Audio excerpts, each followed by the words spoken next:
Hello my dear students. तो आप सभी को मेरा यूट्यूब चैनल एसएमएस क्लास 10 के पे स्वागत है। तो आज मैं फिर से आपको बायोलॉजी चैप्टर लेके आया हूँ, चैप्टर नंबर 3। जैसे आपने देखा ट्रांसपोर्ट यानी परिवहन के बारे में मैं पढ़ा रहा हूँ और उसमें आपको मैंने ब्लड की संपूर्ण जानकारी दे दिया था और मैंने बताया था कि ब्लड के कई भाग होते हैं ना, और मैंने प्लाज्मा के बारे में आपको संपूर्ण जानकारी दिया था कि हमारे शरीर में प्लाज्मा कितने % होते हैं पूरे शरीर में। और तब जाकर के मैंने बताया था तरल भाग जो होते हैं जैसे आरबीसी हो गया, डब्ल्यूबीसी हो गया और प्लेटलेट, इसके बारे में मैंने बताया था कि आपको ये पढ़ना है। जैसे देखो यहाँ पे लिखा हुआ है तरल भाग जो होता है आरबीसी, डब्ल्यूबीसी और प्लेटलेट। तो जैसे पहला हो गया आरबीसी, दूसरा हो गया आपका डब्ल्यूबीसी और तीसरा हो गया प्लेटलेट। हम आरबीसी के बारे में भी पढ़ने जा रहे हैं। आरबीसी होता क्या, जिसका फुल फॉर्म होता है रेड ब्लड सेल। क्या होता है? रेड ब्लड सेल यानी लाल रक्त कणिकाएं, लाल रक्त कणिकाएं। पहला पॉइंट लिखेंगे इसके बारे में, पहला पॉइंट लिखेंगे बाबू। लिखोगे इसमें एक विशेष प्रकार का,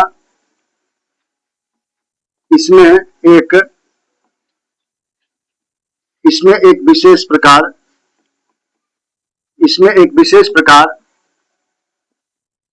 एक विशेष प्रकार का, इसमें एक विशेष प्रकार का प्रोटीन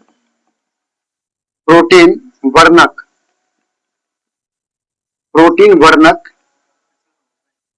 हीमोग्लोबिन पाया जाता है। हीमोग्लोबिन पाया जाता है। ठीक है, इसमें एक विशेष प्रकार का हीमोग्लोबिन पाया जाता है। किसमें पाया जाता है? तो आरबीसी में ना। आरबीसी में क्या होता है? एक विशेष प्रकार का हीमोग्लोबिन पाया जाता है यानी एचबी पाया जाता है। ठीक है, उसके बाद लिखोगे इसमें इसका जीवन काल। आरबीसी का जीवन काल कितने दिन का होता है बताओ? लिखिएगा इसका जीवन काल यानी मतलब इसका जो आयु होता है, इसका जीवन काल 120 दिन का होता है। हाँ, उसके बाद मर जाएगा। 120 दिन का होता है, 120 दिन का होता है। इसका जीवन काल कितने दिन का होता है? 120 दिन का। लिखिएगा उसके बाद इसका जीवन, आरबीसी का जीवन काल कितना होता है? 120 दिन। ऑब्जेक्टिव में पूछे जा सकते हैं आपसे। चलिए उसके बाद लिखिएगा इसकी संख्या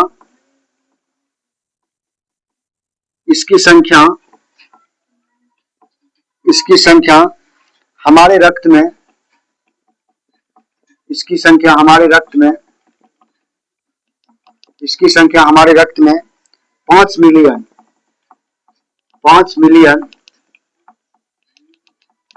मिलियन यानी 50 लाख, 5 मिलियन का मतलब कितना हो गया? 50 लाख होती है। कितनी लाख होती है? 50 लाख होती है। हमारे शरीर में आरबीसी की संख्या कितनी होती है? 50 लाख यानी 5 मिलियन। ठीक है, उसके बाद लिखोगे हीमोग्लोबिन के कारण, हीमोग्लोबिन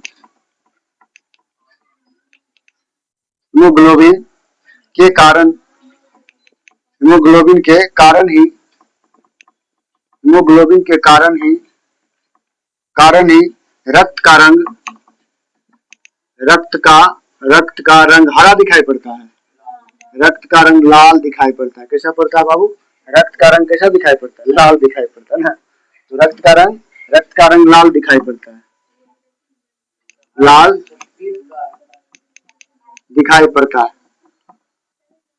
दिखाई पड़ता है। सब पढ़ाएंगे, पीत सब पढ़ा देंगे। ठीक है, दिखाई पड़ता है।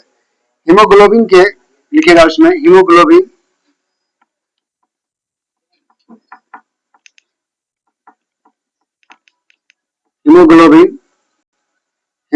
क्या लिखोगे? हीमोग्लोबिन के एक अणु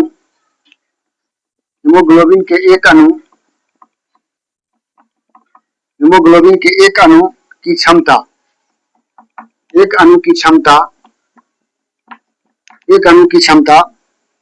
ऑक्सीजन के 4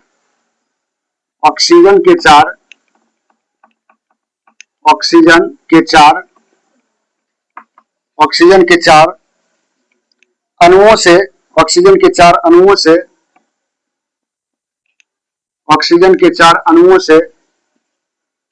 से संयोजन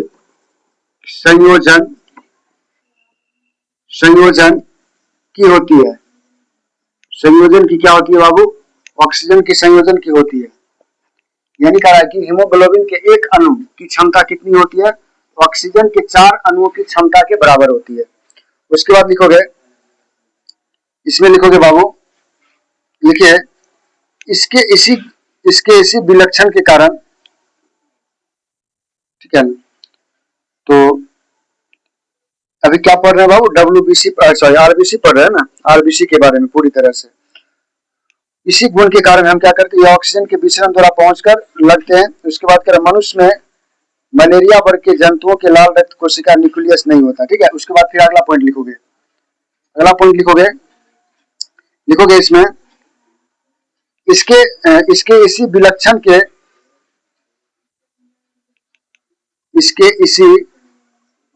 इसके इसी विलक्षण गुण के कारण, इसके इसी विलक्षण गुण के कारण, इसके इसी विलक्षण गुण के कारण इसे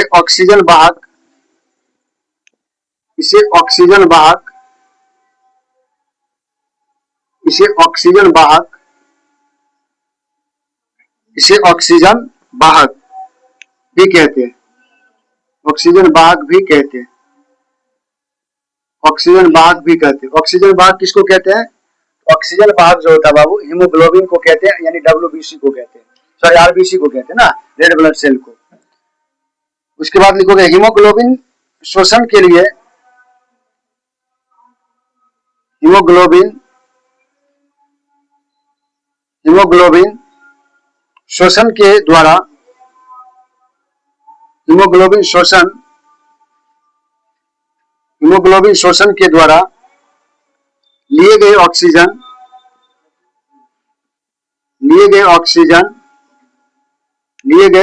यानी O2, लिए गए ऑक्सीजन से संयोग कर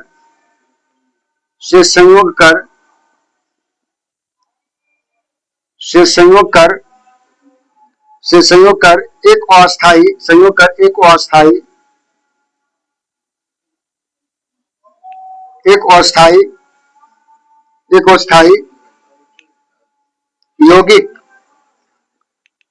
अस्थायी यौगिक ऑक्सी हीमोग्लोबिन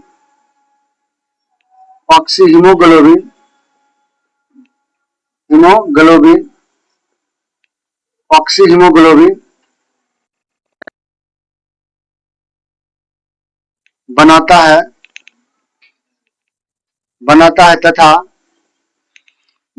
तथा इसी रूप में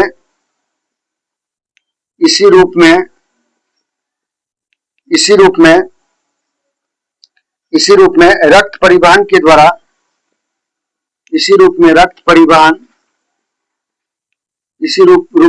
परिवहन के द्वारा,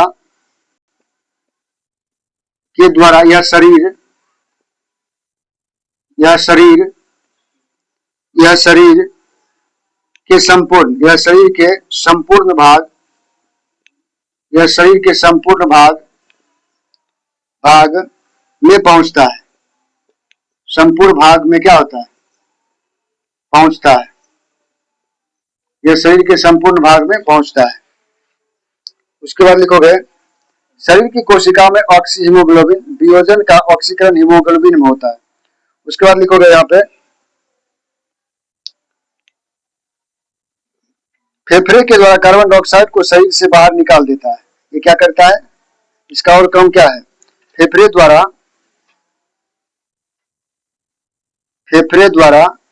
CO2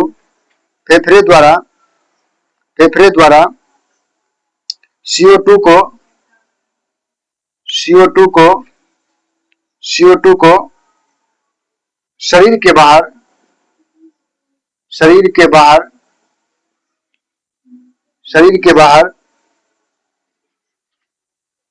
निकाल दिया जाता है।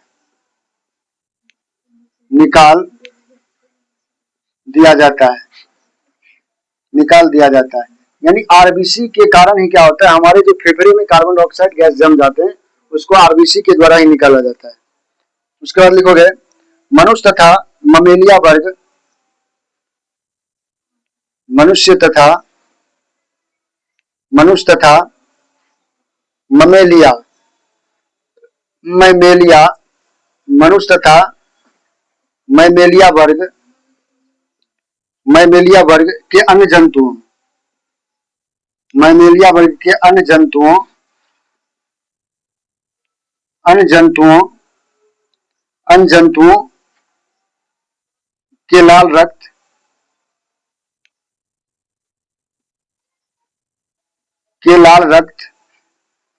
कोशिका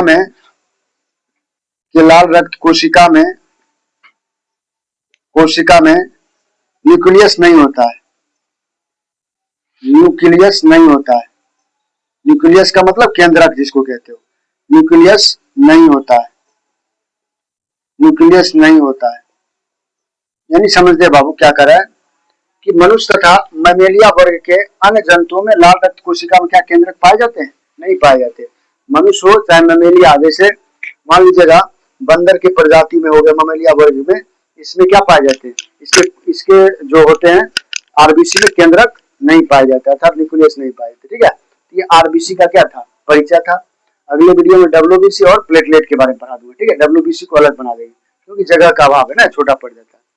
बाबू ये था आपका आरबीसी के बारे में जानकारी। अब मैं दूसरे वीडियो में फिर डब्ल्यूबीसी और प्लेटलेट के बारे में पढ़ाने का प्रयास करूंगा। ठीक है, अगर ये वीडियो अच्छा लगा हो तो जो मेरा चैनल है उसको सब्सक्राइब करें, बेल आइकन दबावें और अपने दोस्तों में ज्यादा से ज्यादा शेयर करें। धन्यवाद। फिर